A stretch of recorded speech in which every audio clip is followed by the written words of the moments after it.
What's going on, guys? This is DropThisBox, and I hope all of you guys out there are having a fantastic day today. And happy Friday, everybody. This is the last video of the week, and I thought I might as well do something special because I've made videos like this in the past talking about my favorite games when it comes to a lot of the franchises that I happen to be a really big fan of. And I did that with Mario, and I had a lot of fun pouring a lot of love within that video when I was talking about Super Mario World. So in this video itself, I want to talk about why The Legend of Zelda Ocarina of Time is my favorite Zelda game, because I have so many different memories when it comes to this game. Like, just talking about this game in this very moment is bringing me back to a time when I played it for the very first time, so all the nostalgia is coming back at this very moment.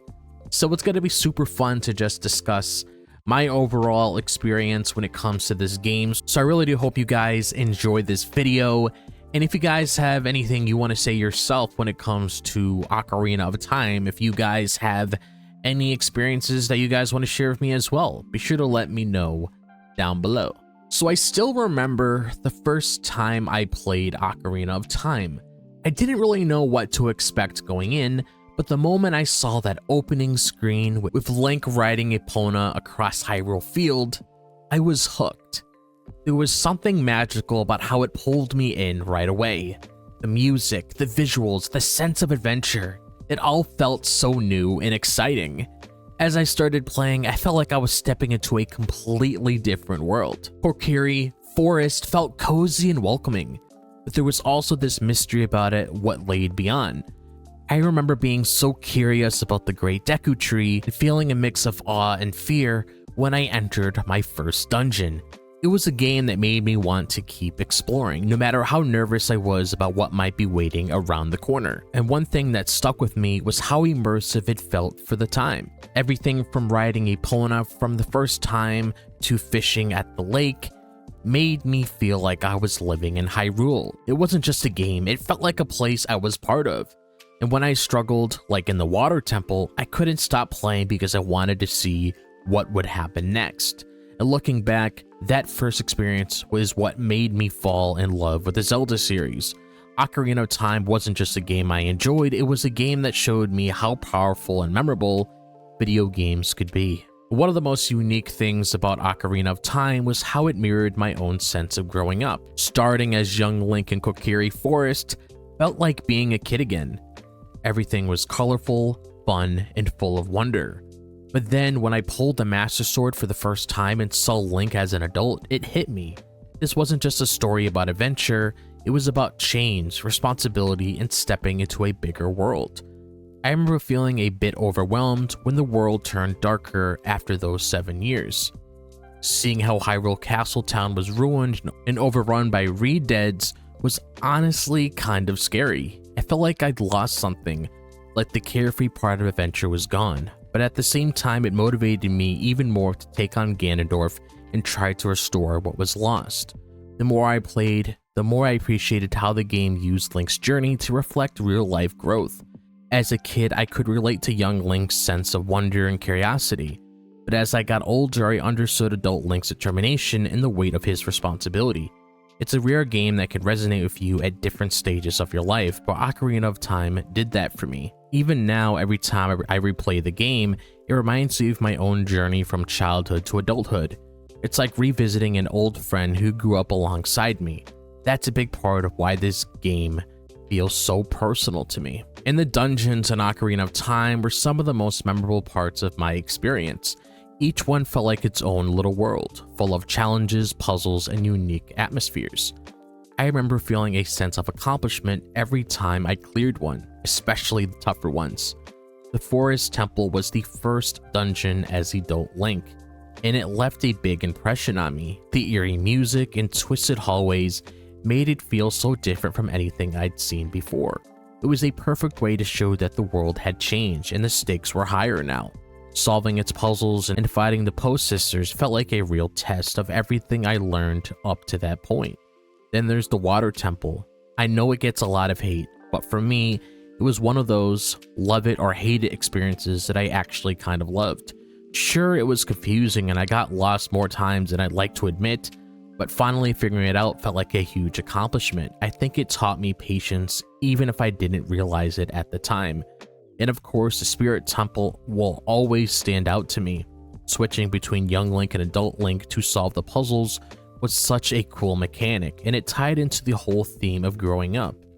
It was moments like that where I felt like the game was really showing off what made it special. And the music in Ocarina of Time isn't just a soundtrack, it's a part of the experience that stayed with me long after I put the controller down. I still find myself humming the tunes from time to time. Whether it's Saria's song or the Gerudo Valley theme, each part of music felt perfectly matched to the area or moment I was playing in. The ocarina itself made the music feel even more special. Learning songs like the Song of Time or Epona's song felt like I was actually participating in the game's world. I loved how each melody had a purpose, whether it was unlocking doors, changing the weather, or summoning my trusty horse. It wasn't just background music, it was something I interacted with. The Temple of Time is one that will always give me chills. Every time I step into that place, it felt sacred, like I was part of something much bigger than myself. Then there's the haunting tune of the Shadow Temple, which still sends shivers down my spine. The way the game used music to set the mood was nothing short of genius. Even now, just hearing a few notes from the game's soundtrack can take me back to Hyrule. It's not just nostalgia, it's a reminder of how powerful music can be in creating memories and emotions. For me, the music's one of the biggest reasons Ocarina of Time will always be my favorite Zelda game. And of course, I can't forget to mention the final battle with Ganondorf, because it was one of the most intense moments I've ever experienced in a game. By the time I reached that point, I felt like I had gone through so much with Link. I was nervous but also excited to finally face the villain who had been looming over the entire adventure. The fight itself felt epic, from the first phase in the castle to the final showdown as everything crumbled around me.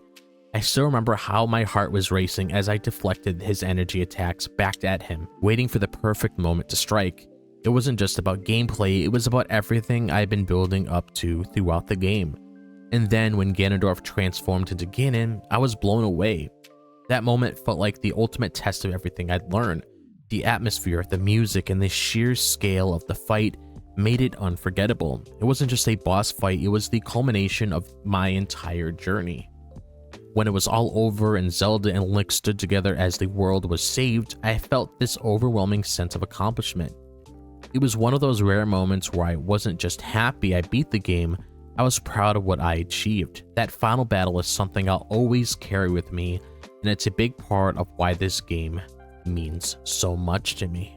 So it felt really good just going in time and just sharing my overall thoughts when it comes to this Zelda game, because like I mentioned before in the past, when it came to certain videos that's very similar to this one, there's a lot of games that I play that I can always go back to at any single time and just replay it just to experience that whole adventure again. And The Legend of Zelda Ocarina of Time is definitely one of those games. I just love this game so much with all my heart. It just gave me one of the best experiences that I played when it comes to a lot of the video games that I played throughout my life. Especially when it was around the time when I was first getting into video games for the very first time and going through all these different kinds of video games.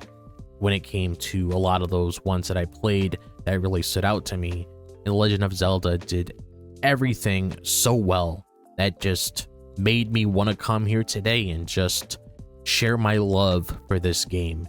And hopefully, if there's people out there that have played The Legend of Zelda, be sure to let me know how you personally feel when it comes to this game, because I'm really curious to hear your journey when it comes to everything that transpired throughout the Ocarina of Time. But if you guys enjoyed this video, as always, be sure to like and subscribe. I would really appreciate it.